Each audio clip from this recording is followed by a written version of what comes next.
This is Optimal Living Daily, episode 1567, Willpower Doesn't Work. Here's how to actually change your life by Benjamin Hardy of benjaminhardy.com. And I'm Justin Malik, the guy who's been reading articles, book excerpts, essays, sometimes stories, every day, including holidays, for over 4 years. I'll keep this intro nice and short, so let's get right to it and start optimizing your life.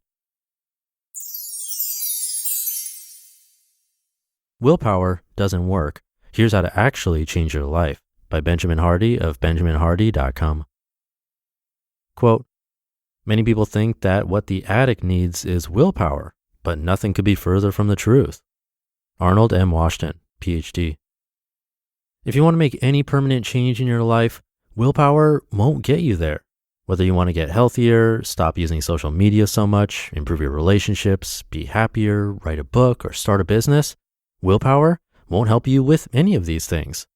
Personal progress and achieving success are best approached like you're overcoming addiction, because quite literally, that's what you're doing. As human beings, we all have addictions. I openly admit being addicted to social media, my current belief system, my comfort zone, and my excuses. I'm also addicted to a lot of other behaviors that contradict my goals. We are all addicted, and the cognitive dissonance is numbing. If you're serious about the changes you want to make, willpower won't be enough. Quite the opposite. Willpower is what's holding you back. Willpower is a broken approach to thriving and success.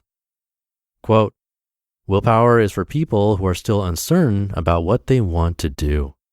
Helia. If you're required to exert willpower to do something, there's an obvious internal conflict. You want to eat the cookie, but you also want to be healthy. Environment versus goal. The tension is mounting. What are you going to do? Are you going to be strong this time and resist? Or are you going to crumble? According to psychological research, your willpower is like a muscle. It's a finite resource that depletes with use. As a result, by the end of your strenuous days, your willpower muscles are exhausted and you're left to your naked and defenseless self with zero control to stop the nighttime munchies and time wasters. At least that's what you've been taught. Clearly, the research on willpower explains human behavior, but only on the surface level, the effects. The very fact that willpower is required comes from two more fundamental sources, the causes. Number one, you don't know what you want and are thus internally conflicted. And number two, you haven't committed to something and created conditions that facilitate your commitment. What do you really want? Quote, once you make a decision, the universe conspires to make it happen. Ralph Waldo Emerson. If your life requires willpower, you haven't fully determined what you want, because once you make a decision, the internal debate is over. As Michael Jordan has said, quote, once I made a decision, I never thought about it again, end quote. After you decide what you want, the decision is made. Thus, all future decisions regarding that matter have also been made, no questions. So, are you serious about this? Or are you just talking? Are you still on the fence? Or have you decided?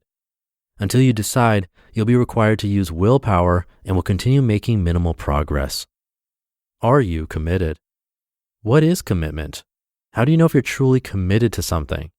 When it comes to achieving goals, commitment involves investing up front, making it public, setting a timeline, installing several forms of feedback or accountability, and removing or altering everything in your environment that opposes your commitment. If you're truly committed to something, in your mind, it's as though you've already succeeded. All doubt and disbelief are gone. If you're committed to running a marathon, you're going to put everything in place to make sure it happens. You're not going to leave it up to chance. You're going to start by signing up for a race, investment. You're going to make it public, phase 1 of accountability. You're going to get a running partner who holds you accountable. You're going to track your progress, feedback, and account your progress to your accountability partner. Lastly, you're going to remove things in your life that keep you from running. Commitment means you build external defense systems around your goals. Your internal resolve, naked to an undefended and opposing environment, is not commitment. Creating conditions that make success inevitable. Quote, the addict only needs to change one thing, their whole life. Ben Hill, PhD. No matter how much internal resolve you have, you will fail to change your life if you don't change your environment. This is where the willpower approach fails. The willpower approach doesn't focus on changing the environment, but instead on increasing personal efforts to overcome the current environment. What ends up happening? Eventually, you succumb to your environment despite your greatest efforts to resist. The environment is more powerful than your internal resolve. As a human being, you always take on the form of the environments you continually place yourself. Consequently, the best use of your choices is consciously designing environments that facilitate your commitments. Actually, if you're really committed to something, this is exactly what you'll do. If you're trying to stop drinking alcohol, you must stop being, number one, around people that drink alcohol, and number two, at places that serve alcohol. Your willpower will fail if you don't. You need to truly decide you're done, to commit, and then to create an environment to make the success of your commitment inevitable. If you want to become a professional rock climber, you need to surround yourself with professional rock climbers and orient your whole lifestyle to that goal. This is how evolution works. We adapt to our environments. Thus, conscious evolution involves purposefully choosing or creating environments that mold us into the person we want to become. Everything in life is a natural and organic process. We adapt and evolve based on the environments we select. You are who you are because of your environment. Want to change? Then change your environment. Stop the willpower madness already. Conclusion.